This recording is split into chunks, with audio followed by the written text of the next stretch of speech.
Good evening, everybody. You know, one of the operating theories of our doing an in-person event tonight is that there was going to be an appetite for reconnection and conversation, which seems to be abundantly apparent. So if people wander in from outside, there are also a couple of TVs, because this room is smaller than the crowd is big. There are a couple of TVs that we're live feeding the remarks to throughout the museum. I am going to turn it over to my board chair right now, Carolyn Dwyer. I should say that this is Carolyn Dwyer's third annual meeting as board chair, but first in person, which speaks to the challenging times that she's led the organization through. And I just, for one, am incredibly grateful for her counsel and her stewardship. So thank you, Carolyn.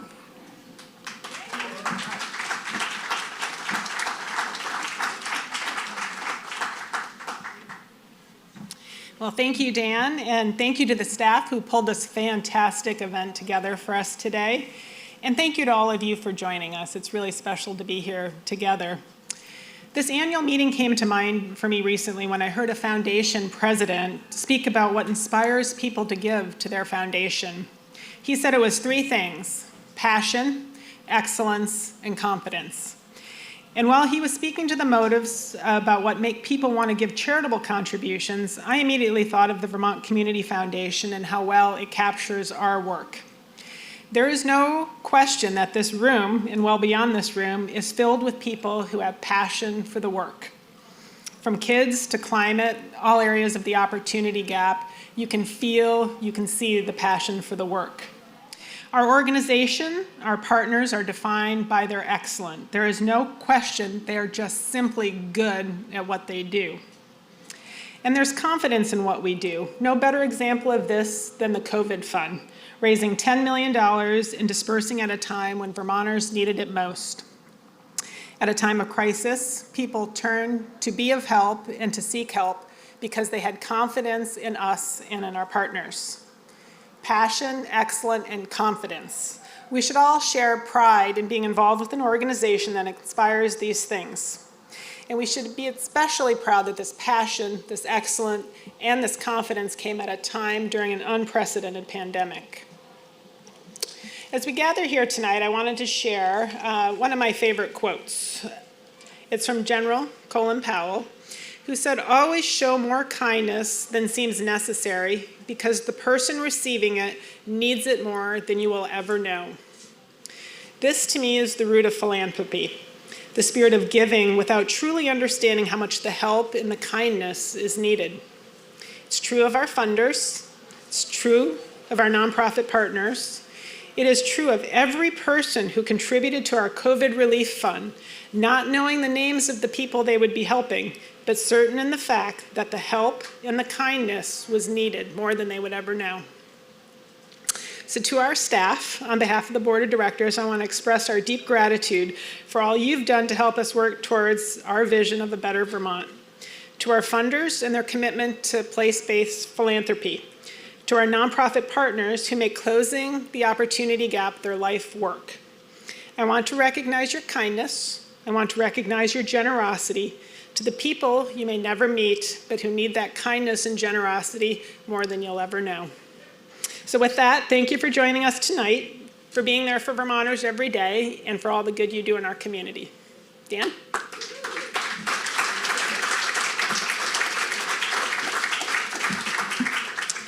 So thank you, Carolyn. And in honor of your term as board chair, the VCF is making a $1,000 grant to the organization of your choice. And Carolyn shared earlier that she would like us to commit it to the Dave Verrar Fund, supporting the Dave Verrar Fellowship. I don't know if Brittany Lux is here, but Brittany is serving as the current Dave Verrar Fellow in Community Philanthropy. So that's a wonderful allocation. Thank you. So the act of giving, I'm going to try to keep my remarks even briefer than I thought, given the appetite everybody has for conversation that's abundantly apparent out there. But it is such a thrill to look out and see so many familiar faces and be back together in the same place together to celebrate philanthropy right now. Tonight is really an exercise in reconnection and re-engagement. But for the fun of it, I need you all to do something with me. On the count of 3, would you say, "You're on mute"? Get it? I'm not joking. 1, 2, 3. Okay. It doesn't feel like we can start a meeting right now without somebody saying that at least once. So as you can tell, for those of you who have been at an annual meeting before, this is structured very differently. A minimal program, no guest speaker, and we've covered our governance work digitally. So we find ourselves here in the museum with a chance to re-engage and reconnect. But I really want to reflect 3 ideas. First, that philanthropy, the spirit of giving, is all around you. Second, that progress is still possible. And third, that resilience, this word we use so often right now, flows from the connection we have to each other and to our communities, people and place. To that end, the story of the Community Foundation's work in 2021 is throughout the museum. We told that story about its work bringing people and resources together to make a difference in Vermont throughout the museum on 30-plus posters. So we have abundant time to reconnect and share in the exercise of that connection while absorbing what we accomplished together. Please understand that those posters are just the tip of the iceberg when it comes to the ways the fund holders and donors of the VCF stepped up for Vermont communities in the last year. Neighbors helping neighbors, living the belief that our communities are only as strong and vital as each of our neighbors' experience. Philanthropy is all around you. There are also a number of posters, QR codes you can scan with your phone, that provide everybody with the opportunity to share a reflection or a thought back to the organization and to each other. Our work together is to make a difference, and the work of making a difference is never done. It's an ongoing conversation informed by data and many, many voices, neighbors and those marginalized in our communities by place, by race, by education and family background, informed by the voices of organizations and leaders and donors and funders. Now, I want to recognize also where we are. I don't have the linguistic skill to reflect the names used by the indigenous communities across Vermont, but I'm learning, as I hope we all are. I do know that we reside in a landscape that has been continually inhabited for thousands of years, both before and since white settlers arrived. And I also know that any consideration of community compels us to reflect on the convergence of people, place, and time that is central to Abenaki values. Our work together strives to honor and reflect those values as they cascade through generations. I'd also like to thank the team here at ECHO, the staff, for supporting this event.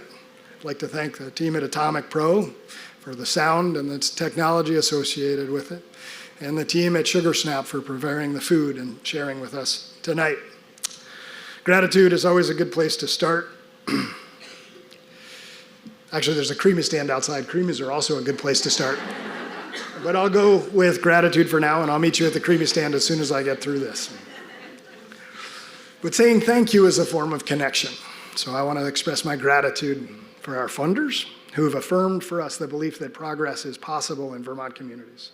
Gratitude for Vermonters' generosity of spirit, whether it is on Front Porch Forum or on our actual front porch. Gratitude for the fact that Vermont is still a place where, by and large, the first people we turn to for help are our neighbors. Gratitude for the remarkable team at the Community Foundation, a team that embodies the belief that the work of making a difference is never done. Gratitude for our partners who are putting grants and investments to work in Vermont communities. Without you, the transformation of dollars, the transformation of philanthropy into impact does not occur. And this work, the work of making progress, wouldn't be possible.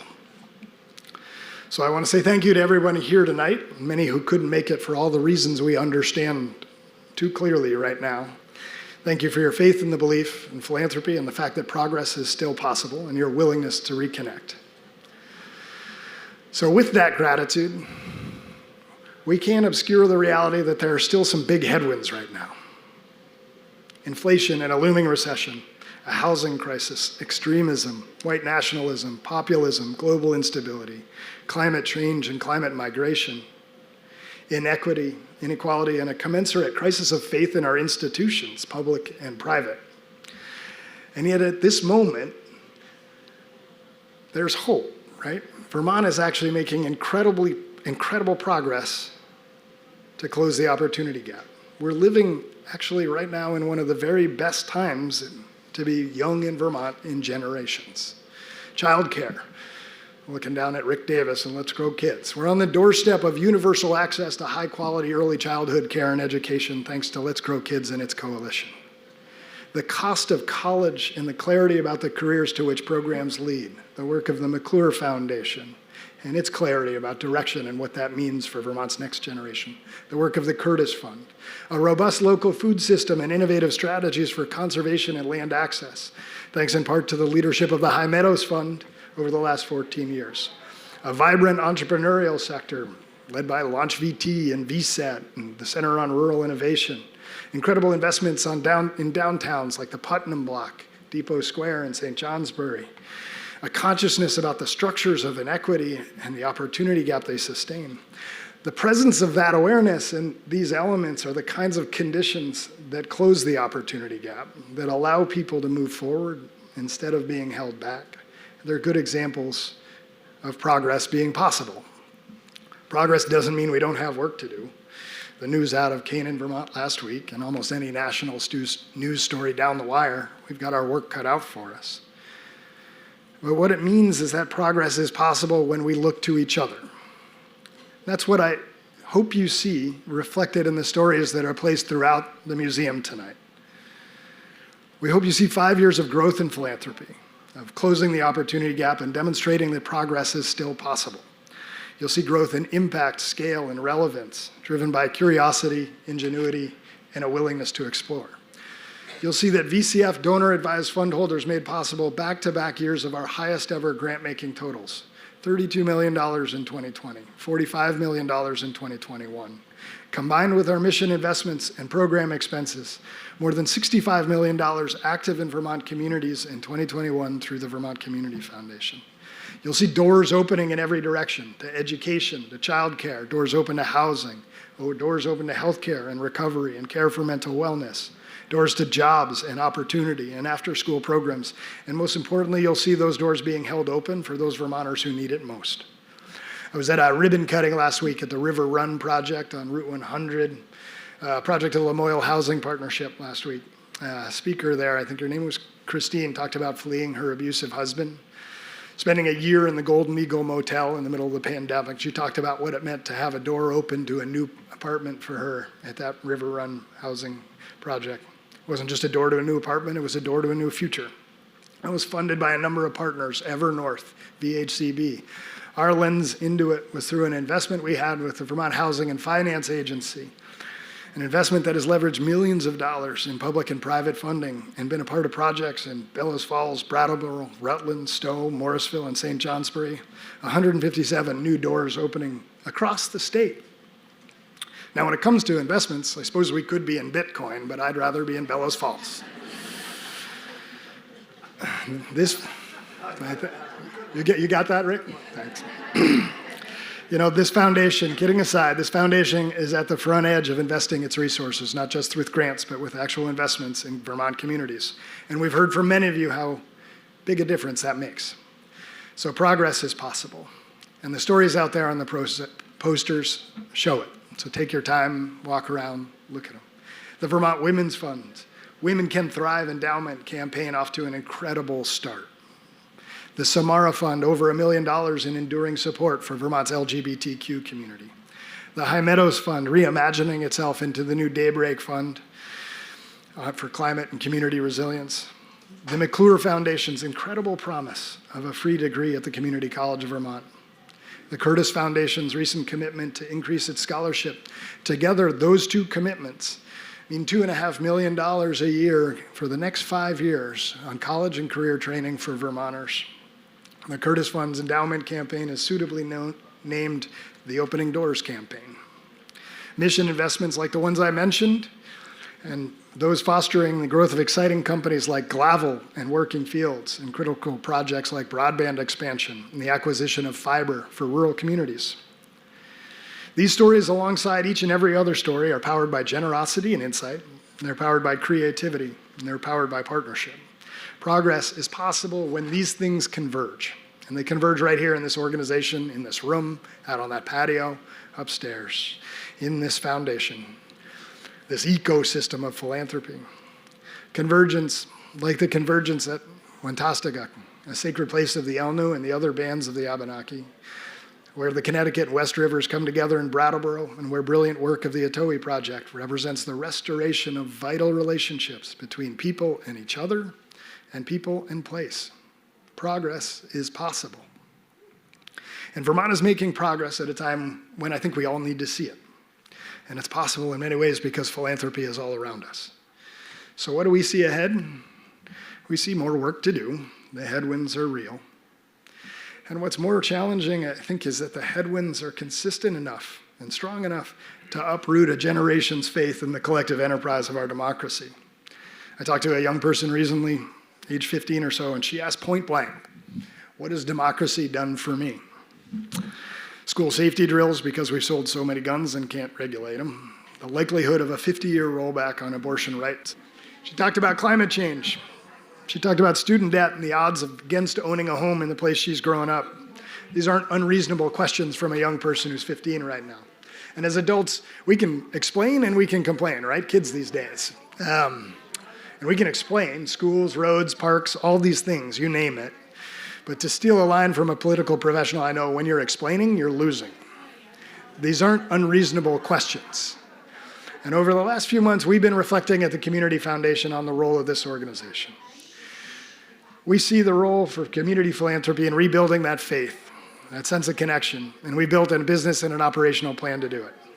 Over the next 5 years, the Community Foundation will go deeper on the opportunity gap and the way those conditions intersect with the challenges that Vermont communities face post-pandemic and accelerate our promise that while things may be tough, progress is possible.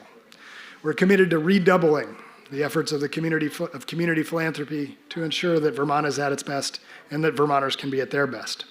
We're committed to growing the Community Foundation in ways that are responsive to the challenges and hopes of people in the communities we serve.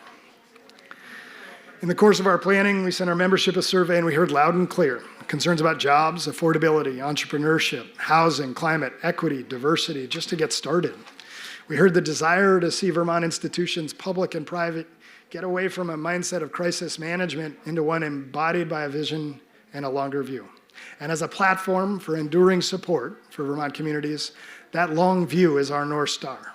Progress is possible, but it also takes time. We heard wonderful ideas in that conversation. Conversation is also an act of connection, and connection itself is a fading art. I've been thinking a lot about the gas pump lately. My Subaru does okay with mileage. Obviously, gas is expensive, and I haven't seen yet an electric car that I can fit 3 car seats in. But I don't think about it necessarily because of the price of the pump. I think about it because we pay at the pump. And think about what it means to pay at the pump on our way to or from somewhere, what it means to miss the connection inside with other people across the counter. Maybe it's a trifling example, I don't know. But when you add up those missed conversations, the pleases and the thank yous, the little kindnesses, it's hard not to see those lost conversations with people whose experience of place is likely very different than our own as an example of a connection deficit that snowballs into something really significant. And I think about what fills that space. So tonight, we're here to reconnect. We're here to connect with each other. But don't stop just with this event. At this event tonight or on the way home, make sure you connect with somebody you don't know. If you buy gas, go inside. If you're over 45, find a mentor who's under 30. We laugh, but sorry, you guys start laughing and I start running through jokes I can start telling. That's only going to stretch this out. But remember that the act of connecting, the act of being interested, of inquiring, is an act of seeing and recognizing. It's an act of connecting with the person in front of you, and there's far too little connection in this world today. If we all do that just a little bit more, I can assure you that for all the challenges we face, progress is still possible. See and be seen. Thank you very much for being here tonight. I'm going to wrap it up, but I'll finish where we started. First, philanthropy is all around you. Make a point of walking through the museum, connecting with each other, looking at the posters and seeing the story of the Community Foundation's work. But remember that the point is that philanthropy is all around us. Second, progress is possible. And third, our greatest source of resilience right now. Resilience, we throw this word around all the time, but the greatest source of resilience we have right now is the connection we have to each other, person by person and place by place. So thank you very much for joining us tonight in the celebration of philanthropy, the celebration of work done and yet to be done. And I look forward to connecting with each of you outside, out by the Creamy Stand or upstairs. But let's make point of all introducing ourselves to somebody we may not yet know. Thank you very much.